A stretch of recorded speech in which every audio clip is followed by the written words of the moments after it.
네, 국방부와 육군은 부대 내 소통의 중요성을 강조하고 있는데요. 지난달 7일 육군 참모총장이 주관한 용사들이 장군에게 전하는 이야기 세미나에서는 용사들과 진솔한 소통의 중요성이 강조되기도 했습니다. 육군 8군단도 소통하고 공감하는 부대를 만들기 위한 나도 주인공 명강사 순회 교육을 실시해 병영문화 혁신의 모범 사례로 꼽히고 있습니다. 선소미 기자입니다. 네, 중요한 부분은 접어도 보고 또 별표도 치고 밑줄도 긋고 그리고 온통 나의 생각을 기록을 하면서 책을 읽고 있습니다. 느낀 점, 깨달은 점, 질문, 나에게 적용해야 할 사항 등을 기록을 하면서 책을 읽고 있습니다. 지난 29일 열린 나도 주인공 명강사 순회교육의 마지막 날. 장병들은 자신의 군 생활과 꿈에 대해 열정적으로 강의합니다. 강연자와 청중 모두 장병인 점이 눈에 띕니다. 군단은 장병들이 자신의 의견을 스스럼 없이 개진할 수 있어야 소통하고 공감하는 이상적인 조직으로 변화시킬 수 있다는 생각으로 이번 순회교육을 개최하게 됐다고 밝혔습니다.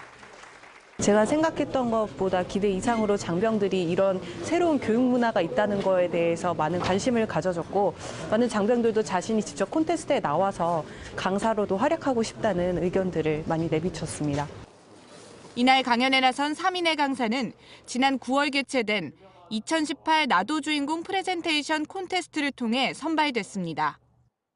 군단 예하 4단과 여단 그리고 직할부대에서 모두 24개 팀이 참여한 이날 콘테스트는 용사들의 꿈과 군 생활 이야기 그리고 독서를 주제로 발표가 이어졌습니다.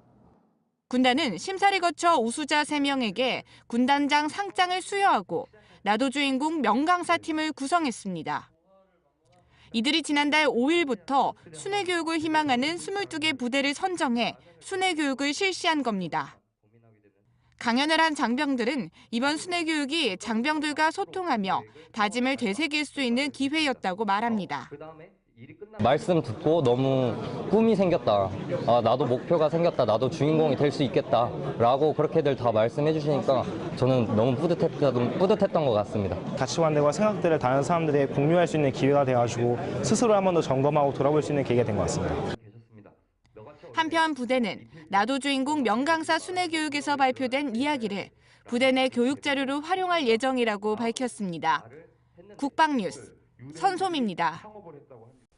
네, 국방홍보원이 지난달 30일 서울 청사에서 열린 2018년 책임운영기관 서비스 혁신 공유대회에서 장려상을 수상했습니다. 이번 대회에서 국방홍보원은 모듈형 콘텐츠라는 새로운 혁신적인 홍보 패러다임의 개발로 정책 홍보에 새로운 이정표를 세웠다는 성과를 크게 인정받았습니다. 손정민 중사의 보도입니다. 지난달 30일 행정안전부 주최로 열린 책임운영기관 서비스 혁신 공유대회 현장입니다. 책임운영기관 서비스 혁신 공유대회는 책임운영기관의 대국민 서비스 개선과 업무 혁신 등 서비스 혁신의 성과 발굴과 공유로 책임운영기관 운영의 효율성 제고를 위해 해마다 열리고 있습니다. 이번 대회에는 1차 서류 심사를 통과한 12개의 책임운영기관이 참가했습니다. 특히 이번 대회에서 국방홍보원은 모듈형 콘텐츠라는 혁신적 홍보 패러다임 개발과 그 성과를 인정받아 장려상을 수상하는 영예를 나눴습니다. 네, 이번에 책임운영기관 서비스 혁신 공유대회 PPT 발표를 맡게 돼서 너무나 감명 깊었고요. 책임운영기관, 타 책임운영기관과 함께 경쟁을 하면서 국방홍보원이 얼마나 큰 노력을 하고 있는지 또 책임운영기관으로서의 그런 역할을 하고 있는지를 깨닫게 되는 시간이었고 또 내후년에는 더 좋은 성적을 거둘 수 있도록 노력하는 그런 국방홍보원이 되도록 노력하겠습니다. 모듈형 콘텐츠는 국민들의 미디어 이용 환경 변화에 따른 젊은 층과 중장년층 사이에 국가정책 정보에 대한 빈부격차 해소 방안을 마련하기 위해 개발됐습니다. 모듈형 콘텐츠 제작은 3단계로 진행됩니다.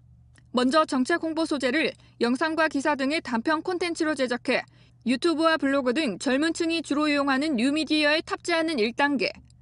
다음으로 각각의 단편을 모아 옴니버스 다큐멘터리나 기사로 제작해 중장년층이 주로 이용하는 신문과 TV를 통해 전달하는 2단계.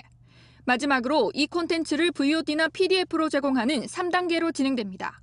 국방홍보원은 이런 모듈형 콘텐츠의 첫 작품으로 국방개혁 2.0의 핵심 과제인 여군 비중 확대 및 근무여건 보장 홍보를 위해 여군 6인의 활약상을 밀착 취재한 이제는 강한 여군 시대를 제작했습니다.